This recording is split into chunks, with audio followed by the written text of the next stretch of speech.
We are slaying monsters. Don't let the ghosts and the ghouls disturb you, darling.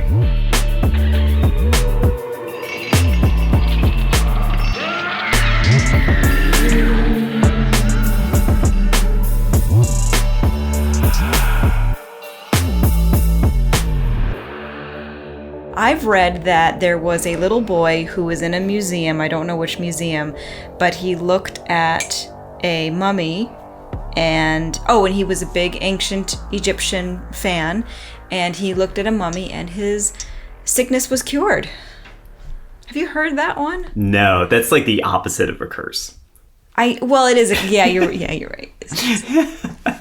That's pretty great, though. Yeah. So wait, he just looked at a mummy and his sickness was cured? Yeah, I think his sickness was cured. It's kind of Catholic, isn't it? It's a little bit like go down to the weeping statue. That's like the polar opposite of everything that we're going to talk about. I know. Here. I don't know this was, I think this was Wikipedia, so I'm not sure. I didn't even look at the source, but.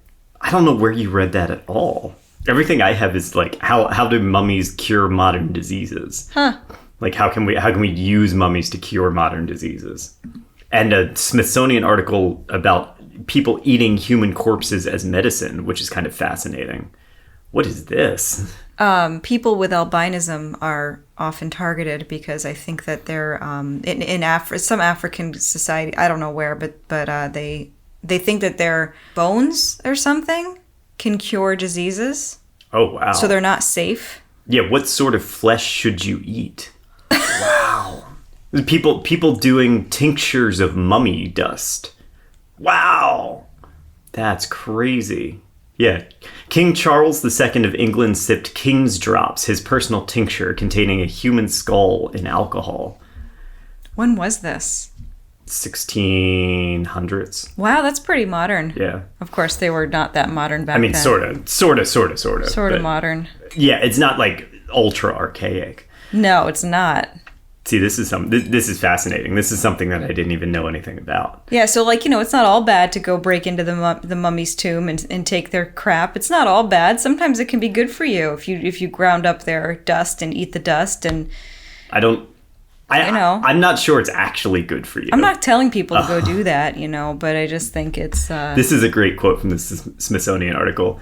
However, consuming human remains fit with the leading medical theories of the day. Quote, it emerged from homeopathic ideas, says Noble. It's like curses, so you eat ground up skulls for pains in the head, or drink blood for diseases of the blood. It's a lot like what they used to do back in the Tudor times with medicine, I think. They used to just... So weird. It was all connected like that. Don't eat mummies. Don't eat mummies. We don't advocate on this podcast for eating mummies. Don't eat mummies. Not. It's a bad idea. Condoning it. Gross. By the way, are we starting? Yeah, sure. Okay. We are slaying monsters, and we got Matt across the table here. Yo. And I'm EJ. And while the cats completely destroy the house in the background, as usual, we are going to discuss ancient Egypt and the curse of the mummy. Right? Did I say it right? Yeah, exactly. Right. So this one's really cool. This is going to be a big series. And we are going to talk about the curse of what I call the curse of the Pharaohs. But we're going to really specifically dial in on all the curses associated with Tutankhamun and the discovery of Tutankhamun's tomb. Super creepy. Yeah. So, EJ, what do you know about mummy curses? Absolutely nothing. You only know about the mummy that cured somebody for some reason. Yeah, I know only good things about mummies. I know that it's a really good idea to eat mummies. Let's see. I think I know that if you go into a tomb to rob or to take, even if it's an architectural endeavor, not architectural, archaeological endeavor, you could become cursed. Cursed. You could die, or people around you could die. That's right. In the middle of a desolate, dry river valley in Egypt lies one of the greatest archaeological sites in the world. Just a stone's throw from the ancient city of Thebes, over 60 tombs nestle into the barren landscape, containing some of the most important figures in Egyptian history. There, the mummified remains of kings, queens, and the nobility and even some commoners lie in tombs alongside their personal effects. Preserved from the elements, the dead remain as a link to the past, their linen-wrapped bodies a connection to a long-departed civilization. But those tombs hold more than just the secrets from the past. According to legend, danger and misfortune haunt those who would dare disturb the dead. To enter a mummy's tomb is to take your life into your hands and brave the curse of the Pharaohs. This could bring bad luck, financial ruin, or even death to those willing to tempt it. I bet that you could probably connect any ailment to this curse. Like, you get it, and the next day you're like, you got some hemorrhoids. Oh, it's the curse. Oh my God. Stupid curse. Oh, what damn. a pain in the ass. Oh, yeah, exactly. Like, I got a paper cut. Shouldn't have gone and robbed that sarcophagus. So, spoiler alert. Yes. That's pretty much exactly what happens. Oh, boy. But there's a lot wrapped up in it, too. Because, like we're going to talk about how the papers of the time, the reporting around this, not only did they tend to sensationalize things in order to sell papers, but also there were some reasons where they had to speculate about what was going on at these dig sites. And, at the time, we're talking about, there's a real fascination with Egypt and with the mythology and ancient world history going on. There's a lot of burgeoning theosophy because most of this is happening. It's really fascinating because it happens right at that time, post Fox Sisters, pre-George Adamski. And so we're going to fill in the gap here where we had ghosts and spirits and the dead. Mm-hmm. Then we got aliens, and we're gonna fill it with ancient mummies. Just shove it in there. Gross. I mean, like in a canopic jar, in a sense, get those. Just get that in the canopic from the jar. nose, rip it out, yep, shove it in the jar. Canopic jar. You know what's fascinating? Yes. I don't. No. The brain was not in the canopic jars. I always thought it was. Didn't they just discard the brain? Mm-hmm. Because it was useless. They didn't hold any. They didn't count. know what the brain did. Right. They didn't. So know. they thought the heart was Yes. the most important part of the body. Which, I mean, I understand. Yeah, it makes perfect sense. So it was heart. Hang on. The heart they left intact, and they put stomach, liver, lungs, and intestines in jars.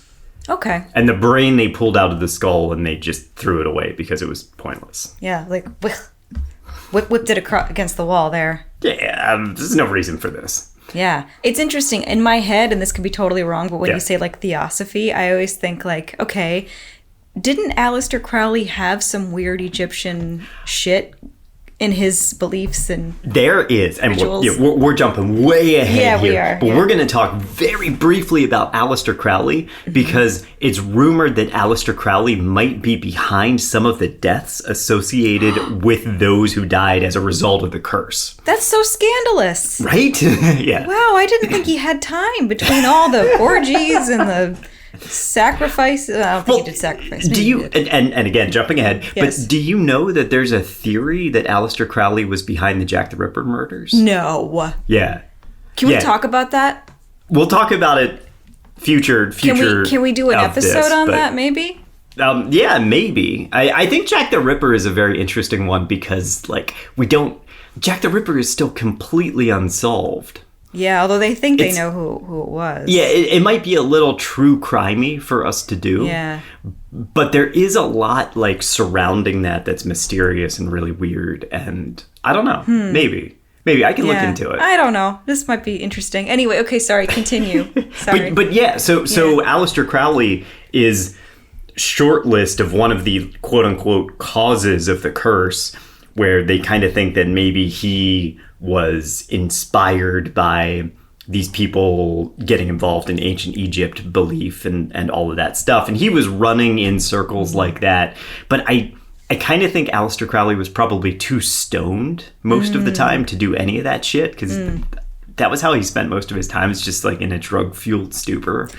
And Sex and drugs, man. Yeah, he's not really a criminal mastermind either. Think of him like he's that. Just like this horny guy. Yeah, I don't really think of him like that. Yeah. Okay. So, ancient Egyptian history is vast, it's confusing, and it tends to be filled with rulers trying to one-up each other.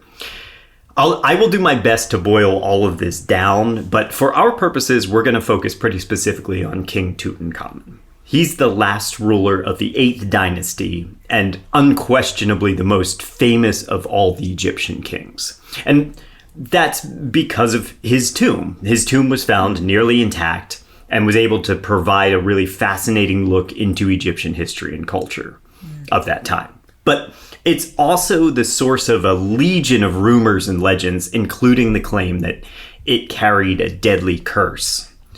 And according to that tale, there was some ancient magic that caused the death of the men who entered the hallowed burial chamber.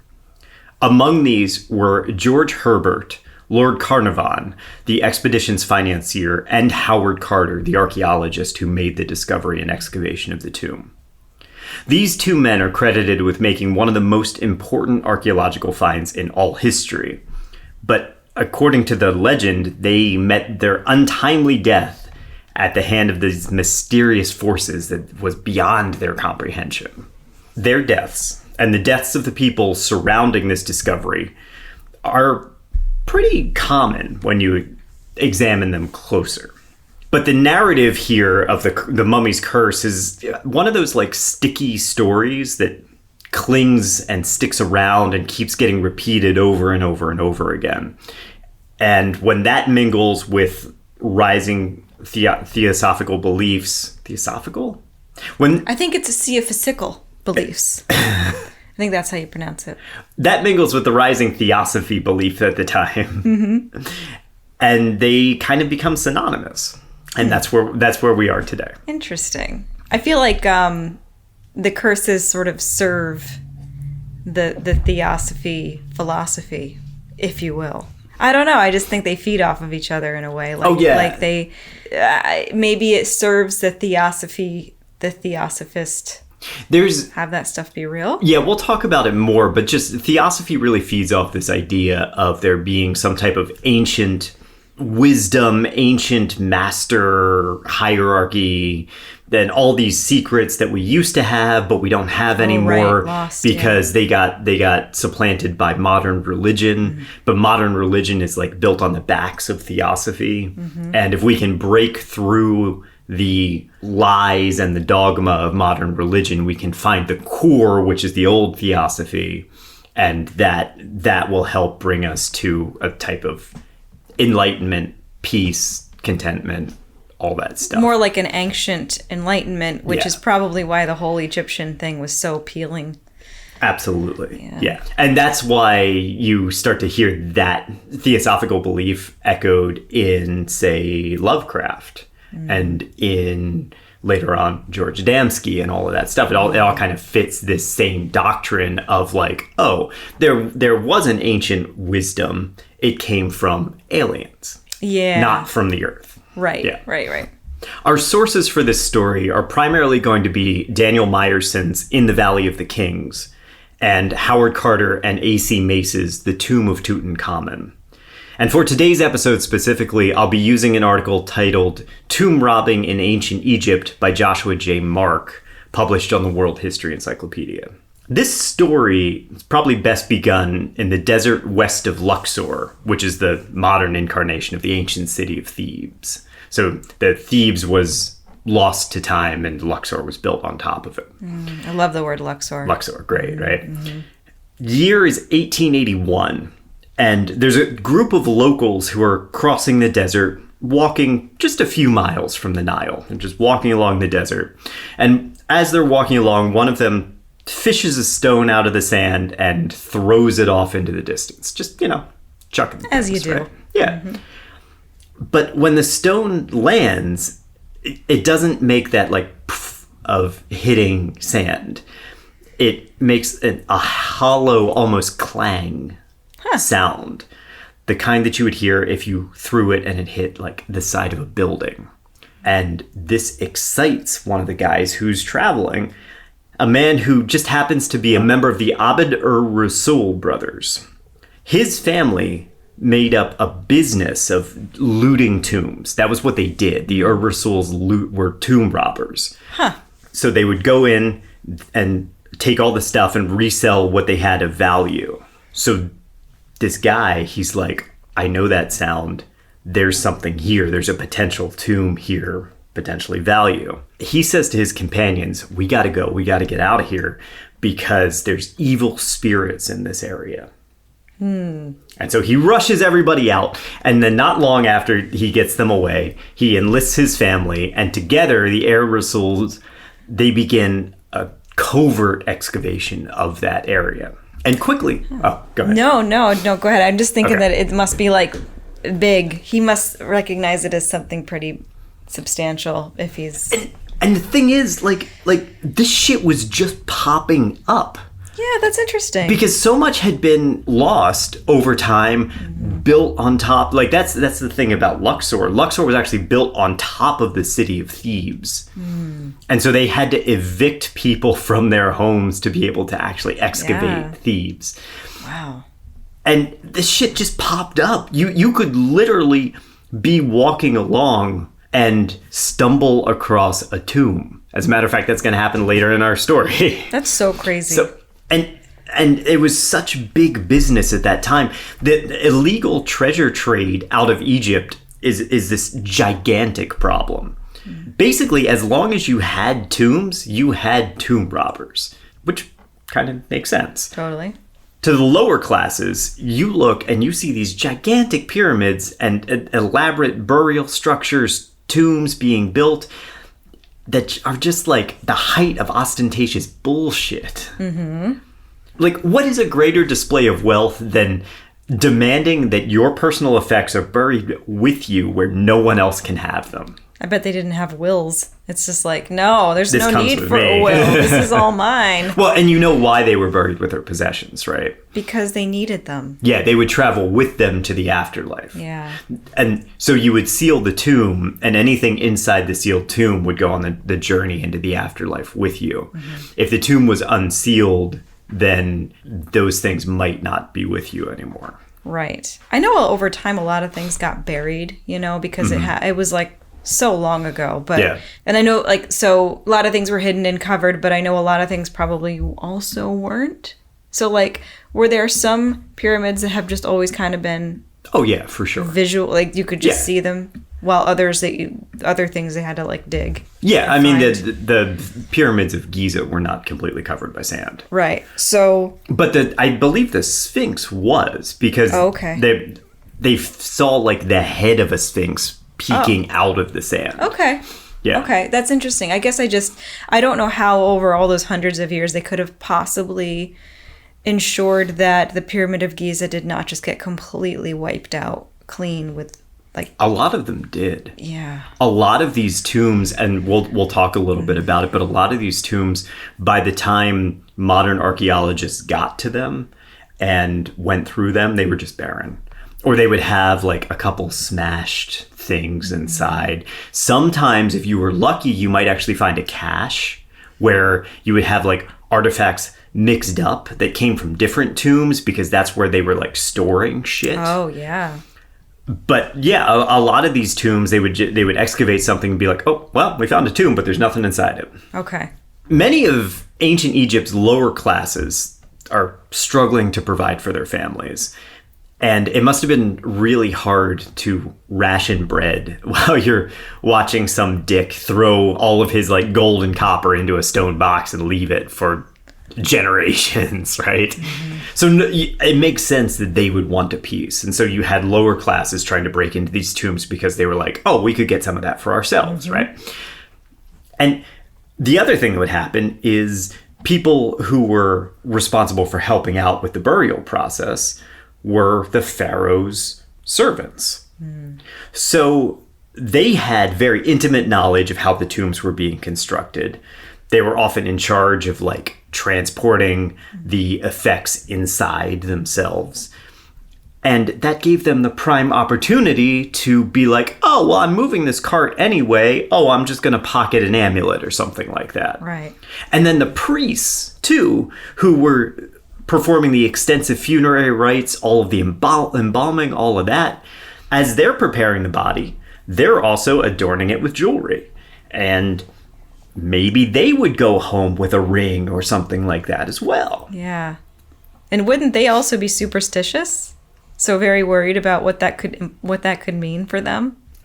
We'll kind of get into this later, but at the time, the superstition was less about, I'm going to be cursed, all of this stuff. It was more about dissuading the robbery. Okay. It wasn't just the priests and the lower classes who would rob tombs, because nobility would often visit the tomb of their relatives and just kind of help themselves to items because they wanted to keep it in the family, right? I mean, after all, this my dead cousin, he'd probably want me to have his favorite gold earrings, right? Makes sense. Or maybe like, I hated this bitch and I want to get revenge on them. So I'm going to steal something and then they're not going to have their favorite footstool in the afterlife or something like that, right? Not the footstool. God. The cruelty in this episode. I mean, Right. I'm not prepared. Okay. And then even the height of classes, the pharaohs, they would rob graves too. Huh. But they had their own rules justifying it because, see, in Egyptian culture, every pharaoh is actually an incarnation of the god Horus. Oh. And therefore, once you ascend to like a pharaoh status, you're all just the same person. So it's not stealing because you're taking it from yourself. This is yours anyway. Ooh, I love that logic. Yeah. Yeah. This is all made worse because the tombs display an inventory of artifacts on the inside. So if you're robbing it, you break in, you have a fucking checklist of all of the things that you can steal. That's awesome. Or if you're really, really shrewd, you'd get a job as a scribe and you would be the one making that list. And then you would just make a little slight alteration to that list before it was finalized. That's right. There was never a gold scarab piece in here. Yeah, you're like, oops, I didn't mean 3 necklaces. I meant 1. I'm sorry. One necklace. Yeah, That's oops. a good job. Yeah. So this has been ongoing, as I said, throughout the entire history. As long as they've been putting people in tombs with effects, people have been robbing those tombs. The government tried their best to curtail theft, and punishments for breaking in and stealing could be severe beatings, especially on the feet. They would beat you on the feet. Amputation, or even death. That said, the whole government of the time was so corrupt that a robber could just pay his way out of prison if he had the cash. He just has to take a little bit more from the tomb. Yeah, exactly. This is my safety net here. So there's one robber who got caught in 1100 BCE, and he related this. We took our copper tools and forced a way into the pyramid of this king through the innermost part. We located the underground chambers and, taking lighted candles in our hands, went down. We collected the gold that we found on the mummy of the god, including the amulets and jewels which were on his neck. After some days, the district officer of Thebes heard that we had been robbing in the west, and they arrested me and imprisoned me in the office of the mayor of Thebes. I took 20 deben of gold, and I gave them to Caimape, the district scribe. He released me, and I rejoined my colleagues, and so I got into the habit of robbing tombs. Uh-huh. So he literally just paid off the district scribe and was able to walk out and just go back to robbing tombs. He sounds like a privateer. You know, it's like... Basically, yeah. Mm-hmm. He's funding the Thebes mayoral office a little bit as he does it. And I'm sure he was. And that dude pocketed it, got to go home, buy something nice, whatever. Mm-hmm.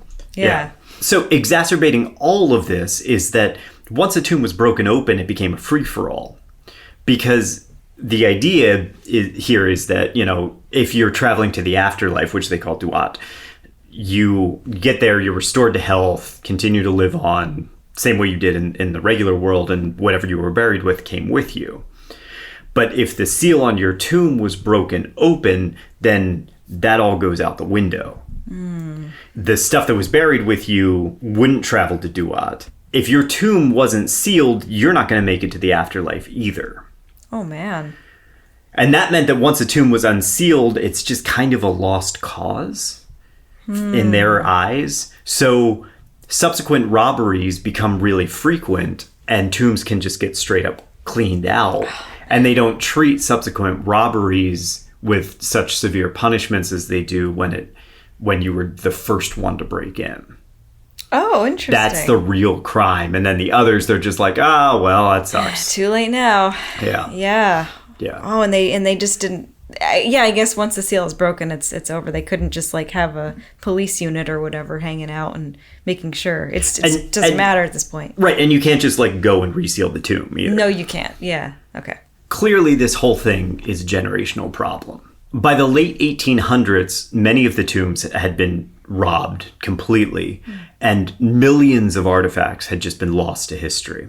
And what would happen is they would get sold on the black market, but you couldn't like say you took a funerary cup or something from a tomb, people would be looking for that funerary cup and they'd be able to trace it back to whoever was selling it. That's dangerous. So what would happen is they would melt them down and recreate them as new pieces. Oh, man. And it's kind of fascinating because for a long period of time, the illegal trade of ancient artifacts fueled Egypt's economy. Wow. Yeah. I guess they weren't using them. They're dead. Yeah, it's just history is getting so lost. much history that we've lost. And this is one of those things where it's like, man, there's still these mummies that were like, I think this might be, Hatshepsut, but we're not sure. Yeah, like we could have learned a lot if there had been some, I don't know, right? Some yeah. Like Nefertiti, we don't know who Nefertiti is. We think we know Nefertiti's mummy, but it's like maybe like we're not 100% sure. The way Tutankhamun, you're like, well, Tutankhamun was in this tomb. Yeah, great. That's sad. Like in a way, I'm like, well, let the people who are alive and need the stuff, let them have it to feed their families. Right. And at the same time, I'm torn because I'm like, well, but that's history. It's hard. Yeah. By the 1830s, Egypt's governor banned the international sale and trade of all artifacts. That was becoming a gigantic problem because of the industrial age, the early industrial age. All of a sudden, we're having more international trade. We're trading across borders. And Egypt's government was getting really worried that all of the artifacts were going to disappear to other countries. So there was a push to preserve their history domestically in Egypt. And to this end, the French archaeologist Auguste Mariette set up the Egyptian Museum in Cairo in 1863. Now, Mariette had been in Egypt for over a decade at that point. He was originally on a mission to purchase and bring back some antiquities for the Louvre. But, and you see this all the time, he fell in love with Egypt when he got there. And there's like constant discovery at the time. You're always seeing somebody coming back with an armload of artifacts that's like, hey, I was excavating this tomb, here's all these things, they have to be cataloged, they have to be studied. And Mariette, he's like alive in this place. And he wants to get entrenched in the history. So during one expedition to Memphis, he spotted the head of a sphinx poking out of the sand. And he's like, holy shit, this is something super extraordinary. He starts excavating it, and he uncovered the tomb of Prince Kamswaset, who's the son of Ramses II. That had been buried in the sand, safe from the grave robbers. And so he started removing the artifacts and started sending them to the Louvre. He's not supposed to do that. Bad. Other diggers found out about this and they notified the government, and they accused him of robbery, which it was kind of true. And so the French government struck a deal with Mohammed Said Pasha, who was the wali, or the governor of Egypt at the time. And under France's deal with Egypt, they will split the findings 50-50. That's acceptable mostly because France is kind of like, well, we'll foot the bill. So we will pay for the excavation. We have the funding. Okay. We just say, you get to keep half, we get to keep half. Good. And Egypt's like, well, okay, we can do that. Marriott spends the rest of his life in Egypt, funneling antiquities to France and then also to the Egypt Museum in Cairo, much to the chagrin of British and German archaeologists. Yeah, that's interesting. I in my head, this was always British archaeologists. I don't know of anybody else. It's common, but France has a big stead in here too. Okay. Yeah. Is all that stuff still at the Louvre? A lot of them have been returned now. Okay.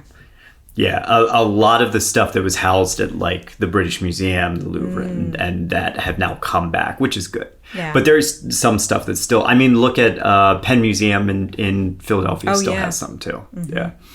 So now with this steady supply of artifacts, Marriott and Said opened the Egyptian Museum, and Marriott takes on the role of the director of antiquities. And he's kind of got a foot in both worlds. He's got like full authority to excavate the area, and he's backed by France and he's backed by Egypt. And he intends to keep all of this in his little maid family here. Mm-hmm. So France's rivals are straight up forbidden to dig in Egypt, which of course means that it happened illegally all of the time. Okay, so they were there, but they were just breaking the law. Oh yeah, they were breaking the law left and right. Okay. Yeah. Mm-hmm. Now, Marriott did his best to curb the tide, going so far as to intercept shipments of artifacts as they were leaving the country and repossessing them under his authority. And he also set up 30 different dig sites across the Valley of the Kings with the intention of excavating everything as fast as possible, because if he can get it out, then other people aren't going to be able to steal it. Wow, this is so much like piracy, but on sand. It is. Instead of like the sea. Yeah, it totally is. Wow. So by the 1880s or so, Britain decided, hey, Egypt looks like a pretty good place to stake a claim. See, like officially. Like, yeah. We're going to make this official. Yeah. And I mean, this is the 1880s, right? So during the Franco-Prussian War, Britain aligned with France to stick it to Germany. So now they're like best buds, right? And when an anti-Europe uprising sparks in Egypt, Britain strikes first. And backed by France, the British army sweeps into Alexandria, bombs the city, oh my God, and unseats the prime minister, Ahmed Arabi, that essentially left Britain in de facto control of the country. Now, we talked in our series on the Savo man-eaters how important the Suez Canal was at the time.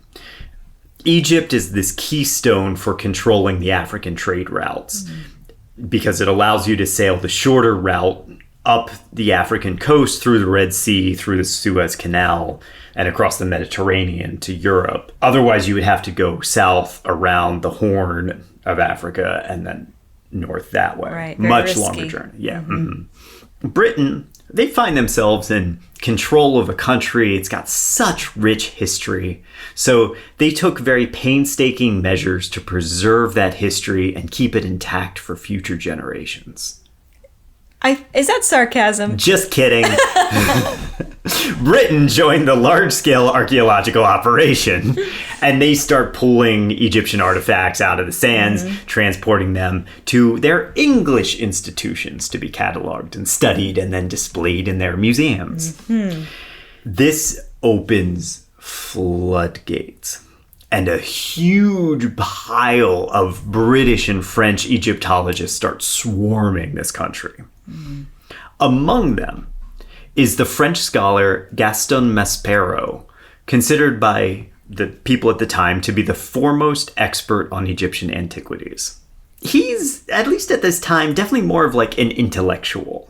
He's been spending more time reading books than doing field work. So he's like really, really book smart, really intelligent, but he hasn't had a whole lot of boots on the ground time. Okay. I can see him as like, if we're like, he's like the what's his name? James, the movie Stargate with Kurt Russell?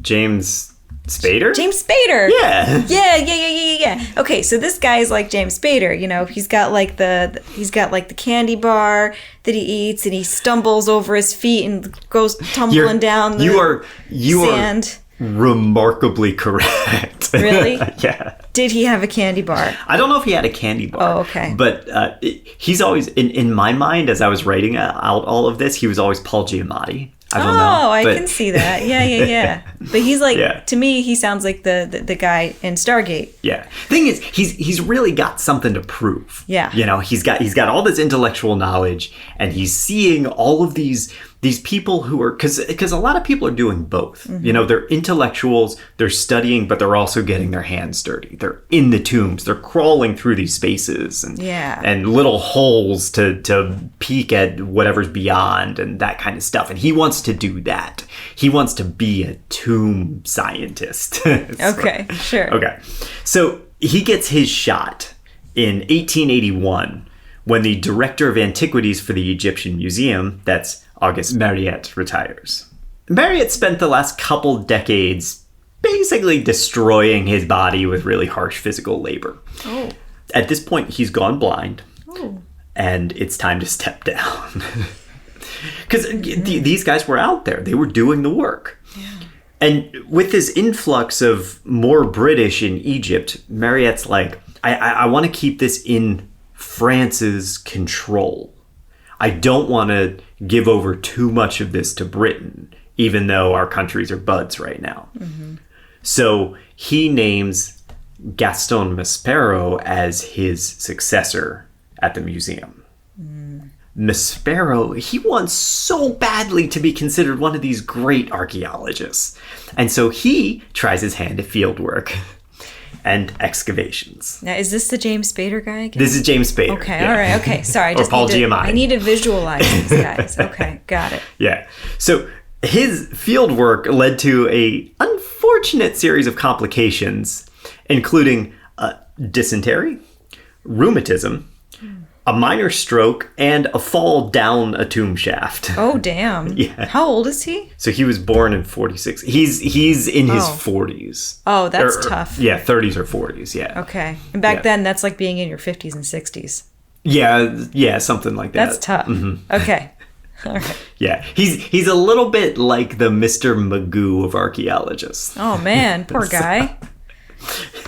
So, despite all of his clumsiness, Maspero managed to excavate the Luxor temple, raising enough funds to buy out the people who had put their homes on top of it. And he did this by creating a new industry in the area. Do you know what that industry is? Want to take a guess? Real estate development? No. Hot dog vending machines. Hot dog vending machines? I don't know.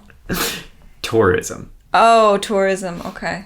So Maspero started charging a visitor's tax that made people pay to come to see dig sites in Egypt. That's an amazing idea. Yeah. Yeah. So this transforms archaeology from a quiet scientific endeavor into an exciting tourist destination. And as we'll see, it sets the wheels in motion for the later Egypt mania that sweeps the world. Oh, yeah. You're commercializing this stuff. Totally. Yeah. Yeah. Much like its successor, Lizard Mania. Egypt Mania. Direct successor. Egypt Mania birthed some of the most enduring legends about the people, the culture, and the secrets surrounding the tombs and the pharaohs. Remember the Abd-ur-Rasul brothers? Yes. Threw a stone, found a tomb, yes. started illegally excavating it because they were robbers. Mm-hmm. Maspero caught wind of their discovery and their illegal dig, and he had them arrested. And according to Daniel Meyerson, Maspero had them brutally beaten until they detailed the location of their find.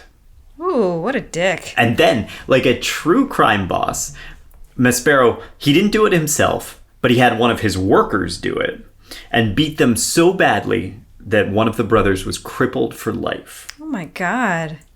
Then, in a burst of pure criminal acumen, Maspero recruited that crippled guy as a dig inspector.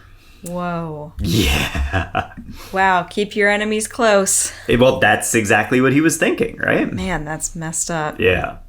I just want to say that that account has been cited repeatedly without sources, and it may not be true. Oh, okay. But given the history of the French's involvement in Egypt, like strong-arming governments and holding raids on illegal robbery caches, it's not that out of the question. Maspero, he has really big shoes to fill, and his bungling excavations didn't really make him look like, say, Indiana Jones. Right, but this one could potentially be something. Yeah. Okay. Yeah. So thanks to his persuasion techniques, he knew where to head next. And so he started digging at Deir el-Bahre and unearthed a cache of mummies, which he quickly sent to the Egyptian Museum. And he continued this work over the next 30 years, associating himself with aristocrats and back alley smugglers in all of these endeavors to keep the artifacts where he could. Wow. One of Maspero's associations in his later life is a whip-smart hothead named Howard Carter. At the time, Carter was just a kid. He's 17, son of a painter, and he's absolutely obsessed with Egypt. Now, Carter's education ended very abruptly because, according to Meyerson, his family just ran out of money. Carter was one of 11 children. 3 of them died, but that's still a big financial strain to provide for all of these kids, especially when you're not like an affluent family. Yeah. Carter's father did some painting for a man named William Amherst. And Amherst was one of the premier private collectors of Egyptian antiquities. So Howard Carter, in his teens, found himself kind of wandering Amherst's Egyptian wing and looking at sarcophagi, papyrus scrolls, all that stuff. What an amazing thing to get to as a kid at that time. What an amazing access that is. So he just saw all of it, and it was a private collection, too. Right. It's not the kind of thing that you would see in a museum. It's all these private things that Amherst has bought probably illegally. Sure, you know? yeah. But it was just something. It was a very out secret that the nobility of the time just bought artifacts. Sure. You just did. It's not hard to imagine how obsessed Carter became seeing all of this. He was raised in Norfolk, England, grew up with very English sensibilities, but now he's looking at kings, and it's a completely foreign world to him. While his father spends his time painting nature scenes and that sort of thing, this kid starts sketching the artifacts that he sees. And he's really good. He may not be formally educated, but he's got his father's artistic eye, and he grew up in a house with a painter. So he's like really good at sketching these artifacts. And that gave him his break. See, one of Amherst's friends was a man named Percy Newberry, who's an Egyptologist.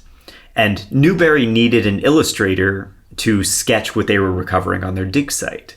Because what would happen at the time is you would have these digs, you would uncover these rooms. You don't really have photography. Yeah. So you go down with an illustrator, and the illustrator sketches all of the things that you're taking out, because that's how you preserve them in their current state. Nice. Does that make sense? Yeah, totally. So Newberry was in the middle of excavating the Beni Hassan, which is a burial site from the Middle Kingdom period. And they're uncovering like upper class tombs, and they're full of artifacts, they're full of writings, and he really needs somebody with a good eye who can do sketches of all of it. Who could draw me like one of your French mummies, he said. Draw me like one of your French mummies. And most importantly, they needed someone cheap. And the thing is, Carter, he's a talented artist. He's obsessed with Egypt. And he's, as Newberry's brother puts it, a non-gentleman. So he didn't expect to be paid well. Oh, I see. I thought that just meant that he was like a scamp. Like I don't know, like he spit Onions. A little rough. And honestly, Carter kind of was. Like, Oh, Carter's okay. a little rough around the edges. Okay, So cool. it may very well have meant that Carter was a little like, yeah, well, keep your eye on that one. He might get up to trouble. Okay. Yeah. All right. Most importantly, though, he doesn't expect to be paid real well. Sure. And honestly, given Carter's obsession with Egypt, he probably would have even like done it for free if they offered it to him. Oh my God, a free Yeah. trip to that place? Yeah. But Newbury and Carter hit it off right away, and 17 years old, Carter found himself living out his dream on an Egyptian excavation. Amazing. He spent the next decade copying inscriptions on the tombs. While he's doing this, he's honing his skills, his art skills, but also, he's learning everything he can about Egyptian history.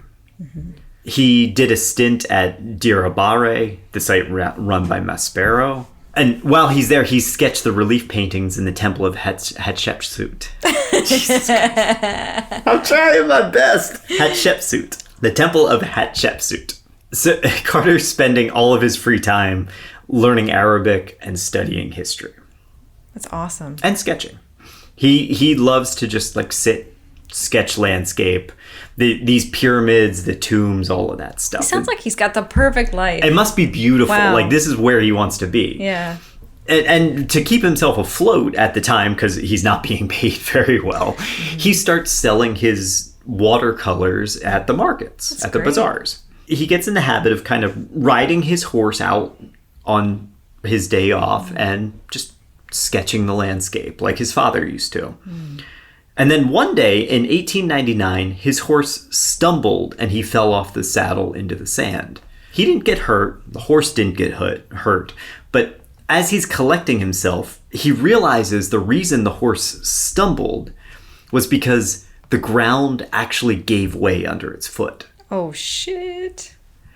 And he looks down into the hole and he sees hand-carved stone. And Howard Carter's like, oh, fuck. This is it. This is it. This is my discovery. Yes.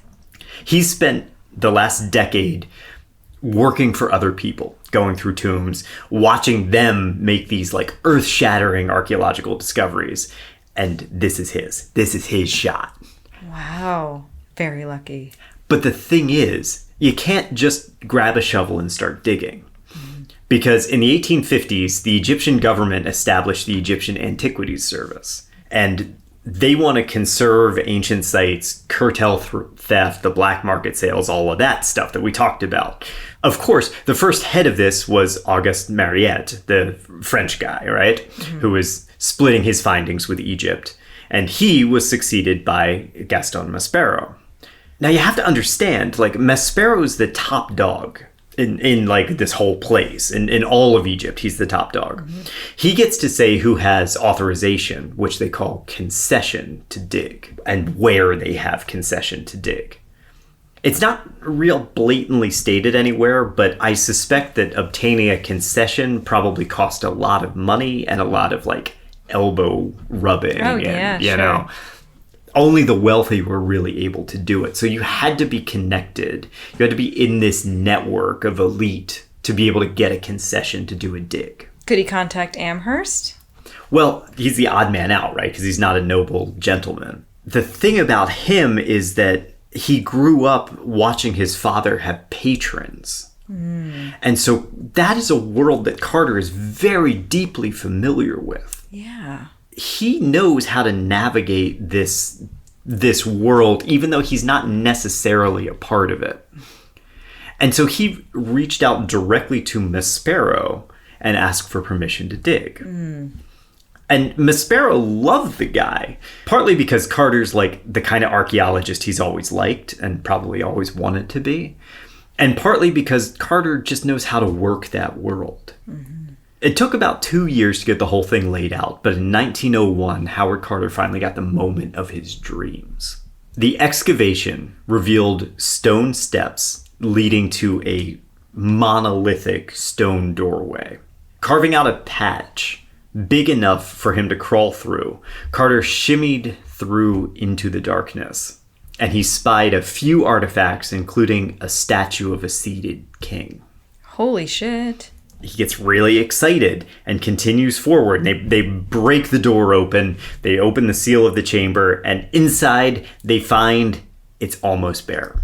Oh, no. Yeah. A couple of pots, cart, alabaster cup, but the bulk of the artifacts are gone. They've been stolen, carted away by robbers a long time ago. Oh, that must have been so sad. Yeah, Carter is devastated over it. Absolutely. To him, this was the moment that his life was building up to. He's uneducated. He's lower class. All of these odds are stacked against him. And that was like his chance to show the world who Howard Carter was. Yeah. Nothing but an empty chamber. That's so sad. Yeah. This is how a crazed obsession gets started, though. Not that I know it's going to happen. Yeah, right. But yeah. This is the first of many, many failures in Howard Carter's life on his journey. And despite him looking at this as a total failure, Maspero recognizes his drive. And Maspero appointed him as the Inspector of Monuments for the Egyptian Antiquities Service. And so in this position, Carter is overseeing the digs funded by all kinds of sponsors, including Theodore Davis, who's an American businessman. And so for the next 5 years, Carter worked with Davis on Davis's concessions and oversaw digs all over the Valley of the Kings. And so now you see he's starting to like move up. He's starting to become more of this like successful archaeologist, even though he hasn't found his own. He's always like doing it secondhand through other people. This is the early 1900s we're in, and tourism is starting to develop in Egypt. So streets used to be just crowded with Egyptians, and now you're seeing Europeans and Middle Easterners there.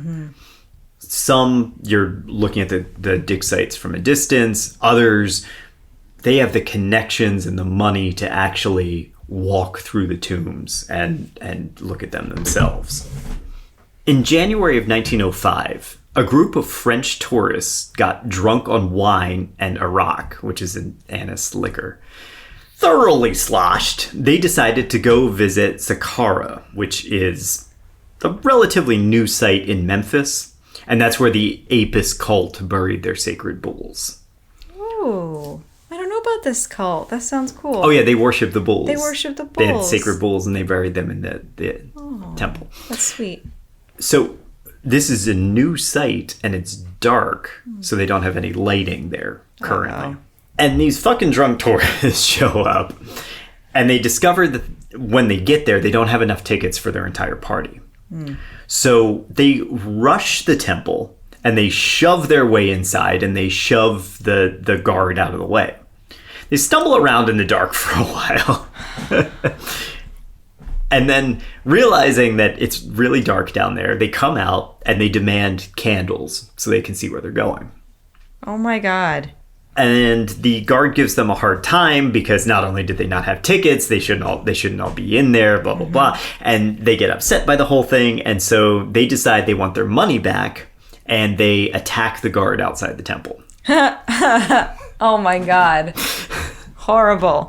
And still unsatisfied, having beaten the guard, they returned to their hotel and barricaded themselves inside and refused to leave until they got reimbursed for their tickets. Wow. They just went like from 0 to 60. Yeah. Oh my God. Yeah. So Howard Carter arrived at the hotel with some of the guards to try to calm the situation down. Now, unfortunately, Howard Carter, he's probably wasn't the best person to calm anything down, but he tried his best and went as far as blocking a punch when one of the drunks tried to hit him. But then another drunk hit one of the Egyptian guards that were with him, and that was the breaking point for Carter. And he was like, fuck it, defend yourselves. That's what he said. He didn't say attack them. He said defend yourselves. Okay. And a brawl broke out in the hotel. Ooh, this is very Hemingway. I know, right? Yeah.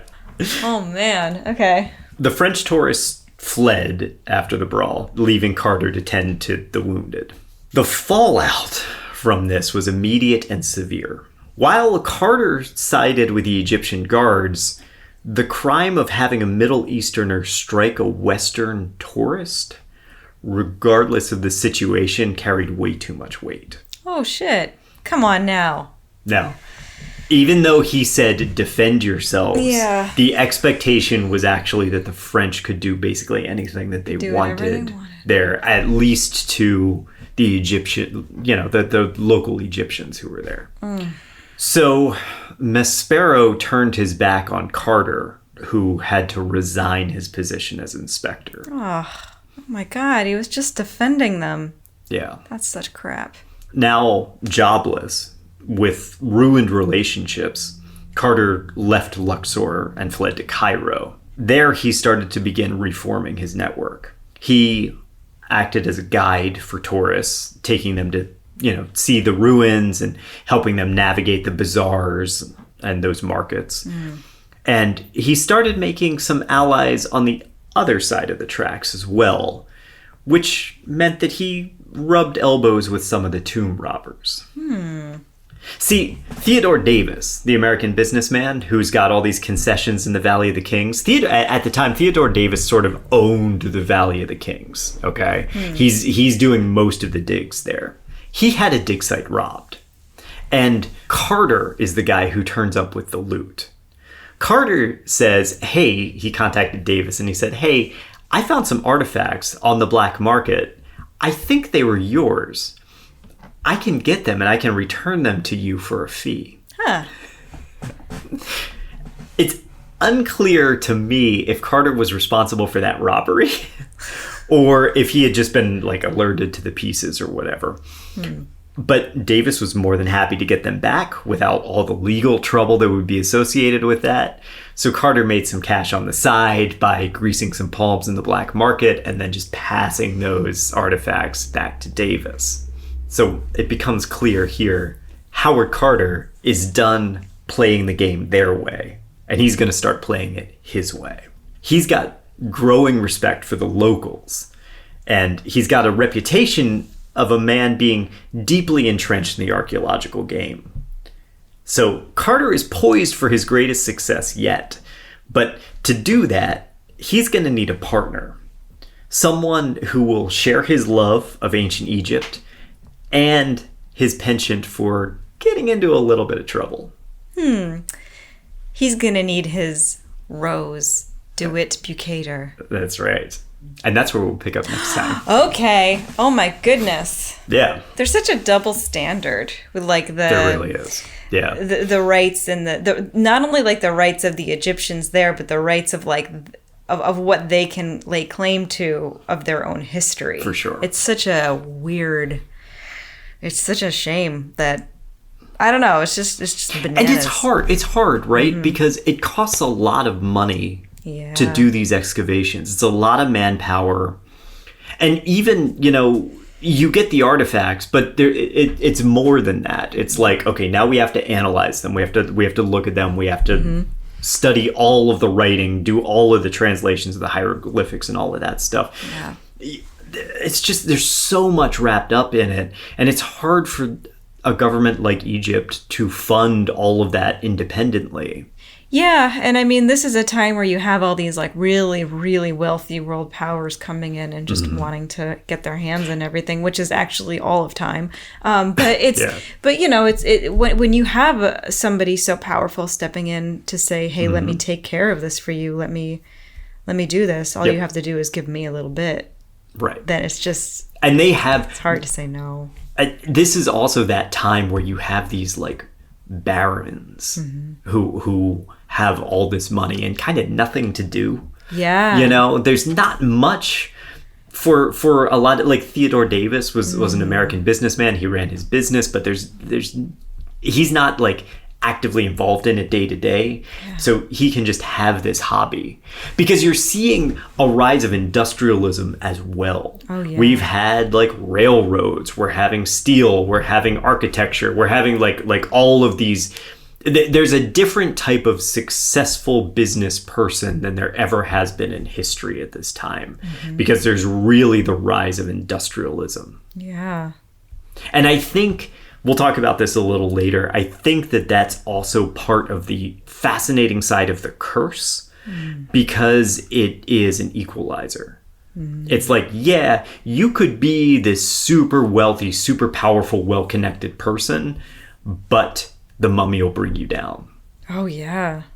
That's so humbling. Mm-hmm. That's interesting. Yeah. Nobody can escape the power of the dead. Mm-hmm.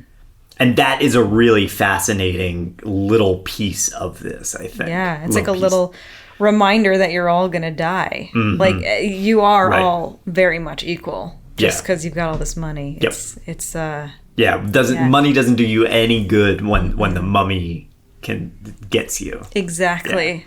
Yeah. Oof. Mm-hmm.